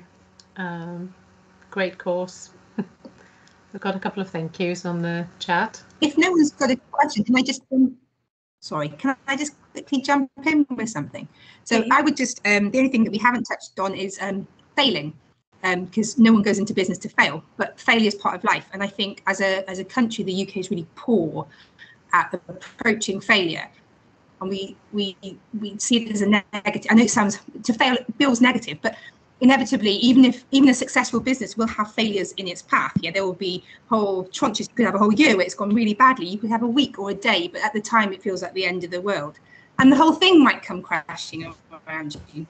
But ultimately, I think, you know, you only live once, you only have one life, you've only got one chance at this. And if you try something and it doesn't work out, it's just another episode, it's just another story, it's something else to look back on and talk to people about, and it's just another chapter in your life. And you shouldn't allow the fear of failure to stop you. And if you do something and the first idea didn't work out, that doesn't mean business isn't for you. There might be another idea around the corner. Maybe you were too early with your idea, maybe you wait a couple of years. You know, don't give up. You might fail on your first attempt. That's not a negative. It will make you stronger, and it is just another part of your journey in life. And to kind of see failure as just another episode. Definitely. That was all. Thank you so much for sharing that. And I mean, yeah, the social enterprise I set up myself, I don't run anymore. You know, and it was a really hard decision, and it was something that I found difficult to actually say to other people for a long time. Of, you know, because they were saying, "Oh, is it a failure then?" And I was like, "No, it wasn't. It was just a journey." And so that's a chapter that's closed. and actually what I've gone on to is other things. You know, it's led me to do loads of campaigning, that's led me down different avenues. You know, I've got other ideas of things I want to do, and so all of that experience of setting up a business I can put into this next thing. And it's built up the confidence to say, yeah, I know what works now, and I know how to do those early steps. Yeah, so it is really, really important. And you know, it is, there's so much you can learn. I went through a really difficult experience earlier this year, and I think it's only the last month or two I've been able to actually talk about it without bursting into tears. But now I got through that process of saying, yeah, it was an absolute failure of, it wasn't business, it was something else, but it was an absolute bonfire of failure from day one. And we kept struggling and kept struggling. And then I came to a point and said, you know what, this has to stop. It has to stop right now. And so we did that. And I was honest with close friends who supported me through it. And then I was able to look back and think, well, what did I learn from that? I made loads of really, really good friends. You know, there are things that we did that we can take on and use them in different avenues. And it's about knowing that, you know, I learned that I didn't want to be sitting in lockdown working till 9 o'clock at night.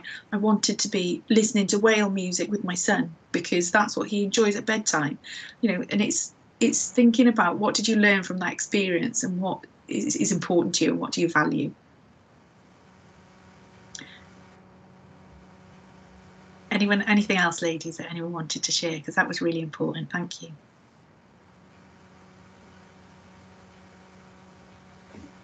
Okay, if not, thank you so much. I'm really glad that we finished on time, because I'm not very good at that. Yeah, so thank you so much. So we will send you out this kind of link. And I know that Alexia, you'll be sending out links to the Simply Do platform. And so you'll have Alexia's contacts if anyone's got any questions and wants to come back to us on anything. And it'll be really good to kind of keep in touch with all of you. And because I love networking, I wanted to make sure, Lottie, that I have one request for you, because I'm trying to organise a Christmas party, and you're the perfect person to tell me where I can find a Santa. Because I've asked lots of grandparents and they're like, oh, we don't want to do it because the kids might know it's us. So I need to source a Santa, please. Yeah, no, yeah, send me a message. You've got my email, haven't you? So yes, chat about that. Thank you very much. Just to remind everyone that we've recorded this session, and it will go up on our Future Female Founders playlist on YouTube. And I will, once I've got it on there, edited and on there, I will send you a link so you'll know where to look for it, and also you can share it with your contacts.